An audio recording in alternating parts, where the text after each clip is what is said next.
projects lately, and not just knitting projects. Hello. Hi. Not just knitting projects, all sorts of things. The wedding just happened a week or so ago, and so I was sewing and embroidering for that.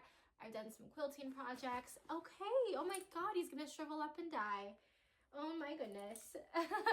I made a wreath recently. I've been just really in like the creative zone, and it's felt so good. I feel like I know when I am doing well because my creativity is just like seeping out of me. Yeah, I wanted to walk through my knit projects at least that I am wrapping up or starting. I have been like working like a dog to try to wrap those up because I started at least one of them, one pattern, the Crippen cardigan. That was so hard. And honestly, it wasn't even like the pattern in its entirety. It was like the setup of the pattern and like the first like quarter or half of it that was so unbelievably hard for me. That being said, I finally finished it. I wore it for the first time yesterday and I love it. It's so much fun. I feel like I learned so much from this project. It's beautiful. It's so comfy, so cozy, perfectly oversized. Just like truly, I learned so many different like skills from doing this pattern. This is what the sweater looks like. It looks like kind of deformed when it's not on a body because again, like it's very oversized, very slouchy. I did do some modifications to it. So I made the sleeves. Bean keeps crying. I had to make some modifications to the sleeves because the body was so long that it was going to make the sleeves really long, and then I knew by the time that I blocked it, this was going to be almost like unwearable. So I modified the sleeves and made them a lot shorter. One of the major modifications that I also did was the pattern calls for purl side out. So when you do like a stockinette stitch, obviously you have like the purl stitch on one side and then the knit stitch on the other. I just prefer how the knit stitch looks. I swear he's doing everything in his power to distract me. I just prefer how the knit stitch looks, so I did do knit stitch side out. Other thing is that the collar, and I don't know if it was something that I did or just how the pattern is intended to be, but the collar was really big. Like I usually prefer like a tighter collar that kind of like sits right around like where your collarbones are. This one was like almost like a boat neck. It was really wide. I just don't really love how that looks. So I did something that I've never done before, and I took elastic thread that you use for sewing and I weaved it through the ribbing of the collar.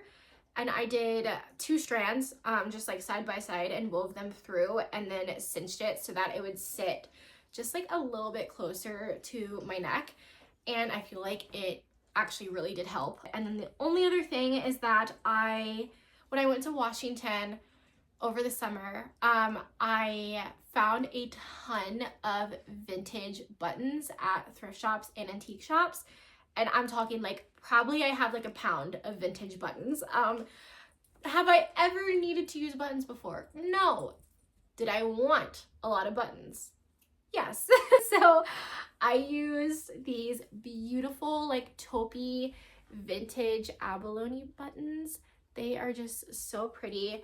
I love how they catch the light, and honestly, I had picked a tortoiseshell button many moons ago when I first started this cardigan, and I got it all together and I was just like, I don't love it. And I just feel like these buttons complement the cardigan so well. And then my other whip that I am almost done with, I just need to do the other sleeve. I've just been procrastinating because the Crippen cardigan took all of my will and my energy for at least like 3 months. So I basically neglected all my other projects, and now I'm just at a point where I just want to start something new. I need like a palette cleanser, but I also want to finish the sweaters that I started because I intended to use them for fall. So my other sweater that I am almost done with is the weekend sweater. This is by Petite Knit. This one is just like a really basic sweater. When I started this one, I learned how to do the Italian bind off and a tubular cast on. So this sweater is not perfect by any means, especially on the collar. Learning the Italian bind off has been really difficult for me for whatever reason. Like, I can't keep track of what like thing I just did right before the next step. Basically, I'm just like losing track of the steps that I've done and what needs to happen next. And so TBD on if I redo the collar. I probably won't because I just want to wear this damn thing. But it's like the perfect chocolatey brown. I have tried it on. It fits beautifully. I think when I block it, it's gonna be perfect. I love this sweater. I think the only thing that I wish is that, oh, I'm so ashamed to show this. Like, you guys probably won't even be able to tell, but like the bind off is just it's not quite there. That's my only gripe, but again, no one else is probably gonna notice, and also it's handmade and not by a machine, so of course there's gonna be mistakes. And then my new project that I am so excited for, I have a few that I really want to start, and I'll talk about that in a second or two. But this one, when I first started knitting, I saw this photo on Pinterest, and I have always been obsessed with the color of that sweater. Not so much like the actual design of it, but the color is so gorgeous. It's like the perfect like wine rosy color. And I love how it looks like it has like some dimension to it. It's not like flat. And so I have been wanting to make a sweater like that for as long as I can remember, but I really wanted like the perfect yarn, and I hadn't found one until like a month ago when my local knit shop hosted a trunk show and a local yarn maker had a yarn. I believe the yarn color is called Fancy Pajamas. And the maker is Sago Fibers. She's local to Utah, and I believe she also has an Etsy shop. I don't know if she sells this particular yarn on it, but this yarn is so pretty. I feel like the lighting right now doesn't even do it justice, but it's just the prettiest rosy wine color. I am using, I think this is a sport weight, and then their mohair, and together like it just creates such a beautiful color. I am doing the Citra sweater, and honestly y'all, when I started doing this, I was like, oh my god, it's going so fast. Like, this feels like so much garment already, and I literally just started it last night. And I think it's because I have been working with such lightweight yarns for my last few projects that this feels like I'm working with like a bulky weight, even though it's not. So I'm really excited. I feel like it's going so quickly, and I'm just kind of hoping that that means that I'll get it finished sooner so I can wear it sooner for fall. But yeah, those are my current projects. I did the other day have a moment where I was literally sitting out in the yard with this sweater that I was working on, and sitting on my Piglet in Bed blanket that it's like a quilt that I love so much, and it's like the perfect like kind of like a mossy olive green. Wait, pause, let me go get it. So it's this gorgeous like mossy olive green color, and my yarn was laying on the blanket, and I was like, wait, I really like those two colors together. And then I don't know what I was thinking about, but then I was like, wait, imagine like a dark kind of like a navy that has like more like a green teal undertones, and then maybe even like not like a yellow, but not like a really vibrant bright yellow, more like a muted one that kind of looks like it has more like green undertones to it, and then like an off-white. Then I was like, oh my god, do I need to make a scarf, specifically a striped scarf that is like variation in the sizes of stripes, and then use those like that color palette that I just mentioned? Because this right here, this is so fun. But then like imagine like the navy tealish color, the kind of like yellowy color, the off-white. That would be so gorgeous. So that's the other thing that I was thinking I kind of might want to cast on for. I feel like a scarf is simple enough, and it would be like one of those skinny scarves, not like a really big one. So that was my other idea, but I think before I give myself permission to start yet another project. I'm gonna finish this. So I'm gonna commit myself to finishing this weekend, even though all I want to do is start new things. I need to not. Other thing that I kind of want to do is start another quilt. I started a quilt for spring. I love it. It's fall now though, and I kind of want to make like a fall autumnal kind of like winter quilt. And I have a bunch of inspiration saved on Pinterest. I don't think that I would choose one that's really intricate, just because I'm in a phase right now where, I don't know, I kind of just feel like I need a little more instant gratification. So I'm also kind of tempted to start a quilt. TBD. But anyways, yeah, so that's pretty much the gist of all my projects that I've got going on right now. I am just going to continue on with the day. I don't know what I'm going to do after this. At least I don't know where this is going to like live in the vlog. But yeah, I feel like there is so much to talk about. And I feel like you can even the way that I'm speaking right now, I feel like you can tell in my demeanor and like my energy levels that I'm in a much better place these days. And I will get to talking about it soon, but I think right now we're just going to enjoy a perfect autumn day and see where things take us.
Dishwasher going and it's really loud and I feel like I'm having to like yell at the camera, so if you can't hear me that well, I apologize. But we just got back from the farmer's market. That is my absolute favorite thing to do this time of year, from like the very beginning of summer until like the first half or so of fall.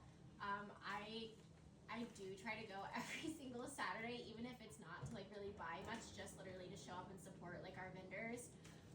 So yeah, we went to the market. I got just a few things. So I saw this pumpkin pasta recipe that someone else had posted, and I was really inspired because I love like a sweet, savory recipe. I just like love how that tastes. So I found this is not like a regular pumpkin. This is like some sort of squash famous. Ryan literally just Googled it for me like 30 minutes ago. But I think it's like an Asian squash. I'm not quite sure. It has like a deeper flavor profile that, according to Google, is a little bit nuttier and kind of similar in texture to like a butternut squash, which I love. So I got this guy because I want to make pumpkin squashy pasta instead of using like a pesto or like a tomato sauce. So I got that. I also got an acorn squash because I kind of want to make a roast soon. Also, we're in the last few final stages of heirloom tomato season, so I got a chunky heirloom tomato, and then I got salad mix to go with it because I love to do like either a BLT or just like a thick slab of tomato on some bread. So I also got this gluten-free rye bread from a local baker that I love so much. She does an amazing job.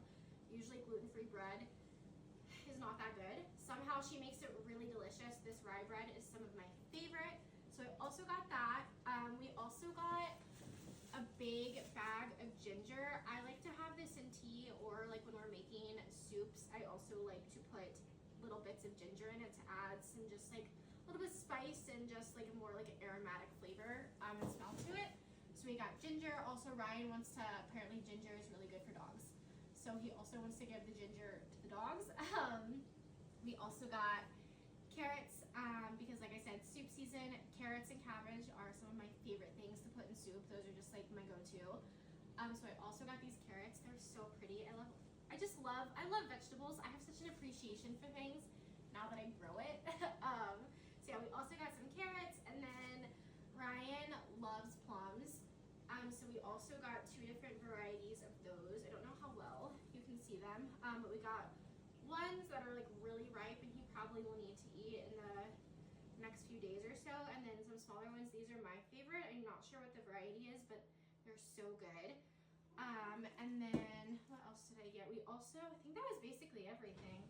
The only other thing is that we have a neighbor who is potentially my favorite human in the whole entire world, and we got home from the farmer's market and there was this vase of dahlias sitting on the stoop, and he gave me, because Ryan doesn't really care about flowers, his last few dahlias, which I thought was just so sweet and kind. It's so much better in here. It was so loud in there that I literally was like yelling at you guys. So yeah, there's so much to do today and not as much time and only one of me, and so I'm feeling a little bit like conflicted about what to do. So the first thing is that I don't even know if y'all can hear the wind right now, but it is so windy outside. We have very stormy weather blowing in tonight. So there's that. I mean, literally as we speak, I literally see the clouds coming in, and only like 10 minutes ago it was like sunny out. So I really want to take the dogs to go do something fun. So I kind of want to take them to the canyon and just let them like rage and duke it out with one another and swim in the creek. The only thing is that can't go right now because I want to go with Ryan, because he always hates when like he feels left out when we don't, like, I do fun things with the dogs and he doesn't get to go. So I have to wait to do that. So we'll do it whenever he gets home. And then I think in the meantime, I'm just going to work on my current project, which is the Citra sweater. I don't remember what the name of the designer is, which is, oops. But it's like citrus, but with an A at the end instead of US. So I'm working on that. I had a dilemma last night. I think I was just tired and really overthinking it.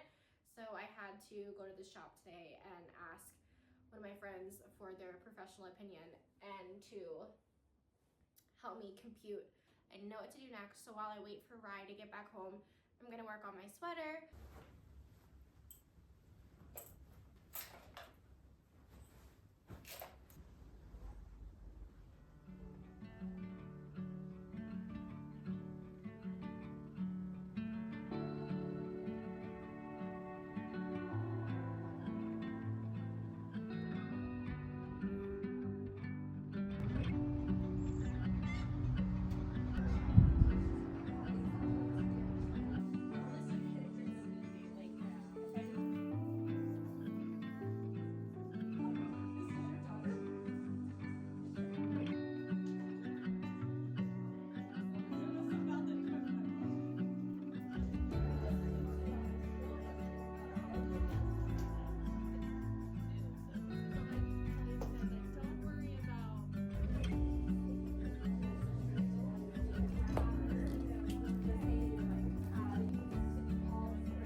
was literally the best thing in the entire world. I had so much fun. It was honestly perfect. It was kind of like a go at your own pace, which was different than what I had anticipated. So I finished much quicker than I had thought. But honestly, support your small local businesses. If there is absolutely anything you ever take away from my content, it's to show up for your local farmers, your local bakers, your small antique shops, like all the mom and pop stores. It not only makes your community so much richer and helps these small businesses thrive, but also the connections in the community that you get from showing up and supporting small is, it literally makes me want to cry. I just had the best time, and honestly, it wouldn't have been the same. I wouldn't have had this experience if I had not gone. So support small, and let's just have the best cozy night. It's literally freezing now and pouring, so I'm gonna go home, get cuddled up in bed, and probably just knit.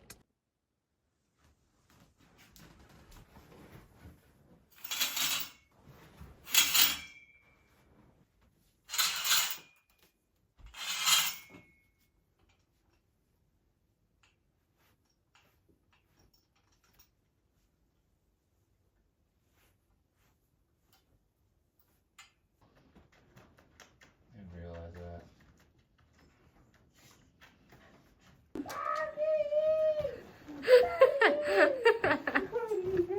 Good morning. I'm hot, but I'm also cold, but I'm also hot. And so I think that I just need to take off this jacket for now. It is such a beautiful day. I started to record yesterday, and honestly, just between me and you, I was very overstimulated. I just had a really long week. So I'm not putting that in the vlog, but now we are headed off to one of my best friend's birthdays. They just got a cabin up in the mountains, and so they are grilling out up there and just having a day. So I've got the goods. One of the goods is Ryan. Ryan's here. Other good is cake. I have the actual cake here, but then I also brought more icing because I'm gonna have to finish it off. So I got the cake. I did like it's like a lemon base, so like the actual cake is like a lemon flavor, and then I did a vanilla cream icing, and then I also did in between each layer I did raspberry jam, and then like muddled blackberries. So I think it'll be really good. I can't eat it because it has gluten in it, but it looks really good.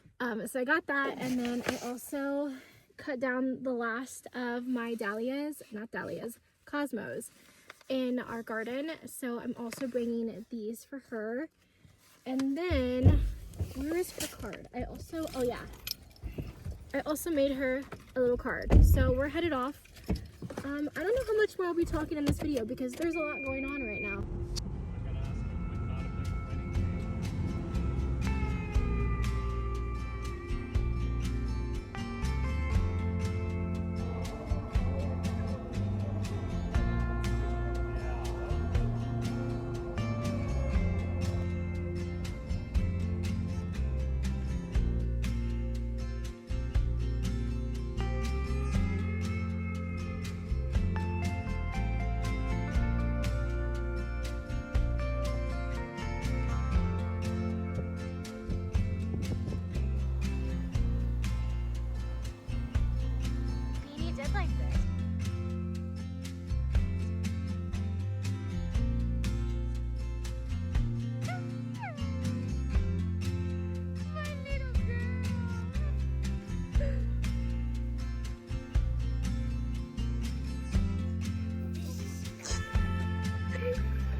By the time you're seeing this, we'll be nearing the end of October. Many of the trees in the mountains will stand naked and gray. The likelihood of us getting our first snow is significantly higher than it is lower. This time of the year always makes me feel a bit melancholy because we all sit on the precipice of another year collapsing into itself. The tail end of last winter has come and gone. The excitement and glory of a fresh new spring has passed.